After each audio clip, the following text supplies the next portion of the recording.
ஒரு சாரிடான் மாத்திரம் மிச்சம், அவ்வளவுதான். நேற்று ஜனநாயகனுக்கு ராகுல் காந்தி அவர்கள் வரவேற்பு கொடுத்திருந்த அடுத்த நாளே பராசக்தி குழு கூப்பிட்டு பொங்கல் விழா நடக்கும். சரி, 2 படத்தையும் நான் பார்க்கறதா இல்லை. திரைப்படத்தை வச்சு தமிழ்நாடு அரசியலை யாராவது நிர்ணயம் பண்ணாங்க நினைச்சாங்கன்னா அது தப்பு. ஆர்னால்ட் ஷ்வார்ஸ்நெகர் தமிழ்நாடுக்கு முதலமைச்சர் ஆயிருப்பார். ஏன்னா அவர் படம் நிறைய ஓடிச்சு ஒரு காலத்தில்.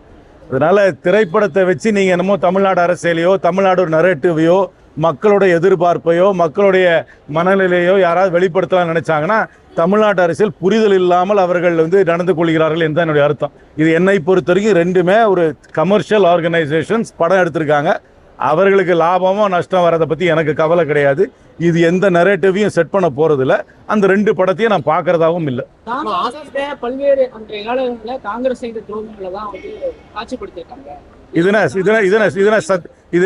ஹிஸ்டாரிக்கல் டாக்குமெண்டா? இது ஹிஸ்டாரிக்கல் டாக்குமெண்டா? திரைப்படத்தில் வர்றது ஹிஸ்டாரிக்கல் டாக்குமெண்டா? என்ன சிறந்த ஹிஸ்டாரியன்ஸ், அதாவது சரித்திரத்தை படித்தவர்கள், சரித்திரத்தில் ஆராய்ச்சி பண்ணவர்கள் இதை விளக்கி இருக்கிறார்களா? அதனால் தயவுசெய்து ட்ரிவியலைஸ் பண்ணாதீங்க பாலிடிக்ஸை. ஒரு 3 மணி நேரம் படமோ, எனக்கு எவ்வளோ நேரம் கூட தெரியாது, 2 படமும் ஏதோ ஒரு நரேட்டிவ் செட் பண்ணுறாங்க. ஒரு தமிழ்நாட்டு அரசியலை இது நிர்ணயம் பண்ண போது இதுதான் மக்களுடைய மனநிலையை வெளிப்படுத்துகிறது என்று யாராவது நினைத்தார்கள் என்றால் அரசியலே புரியாதவர்கள் தான் அப்படி பேசுவார்.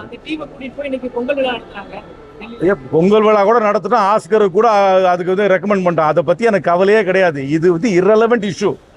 அந்த படமோ அந்த படத்தோட கதையோ அந்த கடையில் இருக்கிற கற்பனையோ என்னை பொறுத்தவரைக்கும் தமிழ்நாட்டுக்கு இரலவெண்ட் இஷ்யூ. இன்னைக்கு இரலவெண்ட் இஷ்யூனா நிறைய இருக்கு பேசுறதுக்கு. நீங்க தெருநாய் பிரச்சனை ரெலவெண்ட் இஷ்யூ, ரேபீஸ்ல செத்து போறவங்க ரெலவெண்ட் இஷ்யூ, ரோட்ல குப்பை வராது ரெலவெண்ட் இஷ்யூ, படிச்சவனுக்கு வேலை கிடைக்காது ரெலவெண்ட் இஷ்யூ, காலேஜுக்கு போற ஃபீஸ் அதிகமா இருக்கு அது ரெலவெண்ட் இஷ்யூ.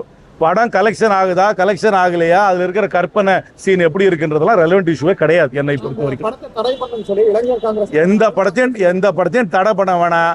மக்களுக்கு நல்லா தெரியும் எது உண்மை எது பொய்ன்னு தெரியும். அதனால சொல்றேன், இதுக்கெல்லாம் இவ்வளவு சீரியஸா எடுத்துக்க வேண்டிய விஷயமே கிடையாது.